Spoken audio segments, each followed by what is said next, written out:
রাজ্য শিশু সুরক্ষা কমিশনের পক্ষ থেকে জুভেনাইল জাস্টিস অ্যাক্ট ও চাইল্ড লেবার ওপর একটি একদিবসীয় অনুষ্ঠান অনুষ্ঠিত হয় আগরতলা শহীদ ভগবত সিং ইউথ আবাস যুব আবাস। উপস্থিত ছিলেন প্রাক্তন বিচারপতি এস.ডি. চট্টোপাধ্যায়, সমাজ কল্যাণ ও সমাজ শিক্ষা দপ্তরের অধিকর্তা তপন দাস, রাজ্য শিশু সুরক্ষা কমিশনের চেয়ারপারসন জয়ন্তী দেববর্মা, মেম্বার চামিলি সাহা সহ অন্যান্যরা। যুবভারতী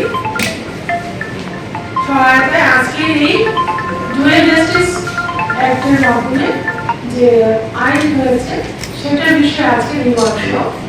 আজকের এই ওয়ার্কশপে আপনাদের সবাইকে স্বাগত জানাই আমার ডিসিপিসির তরফ থেকে এবং এমসিপিসির তরফ থেকে।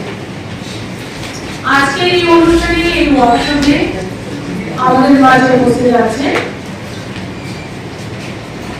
সত্যগোপাল চট্টোপাধ্যায়, রিটায়ার্ড জাজ, হাইকোর্ট, এবং আমাদের মাঝে উপস্থিত আছেন সোশ্যাল ওয়েলফেয়ার এবং সোশ্যাল এডুকেশন ডিপার্টমেন্টের ডাইরেক্টর শ্রী তপন কুমার দাস মহোদয়, এবং উপস্থিত আছেন আমার Tripura commission for protection of child এর মেম্বার চামিলি সাহা, মন্ত্রী দেবদত্ত, গৌতম কুমার শীল, মনিকা দেববর্মা, এবং উপস্থিত আছেন আমাদের মেম্বার সেক্রেটারি শ্রী অচিন্ত কিলিদার, এবং উপস্থিত আছেন বিভিন্ন ডিস্ট্রিক্ট থেকে আগত এসডিএম এবং ডিসিপি স্টাফ এবং ডাইরেক্টর এবং এডুকেশন ডিপার্টমেন্টের ডিও এবং বিভিন্ন এনজিও থেকে আগত।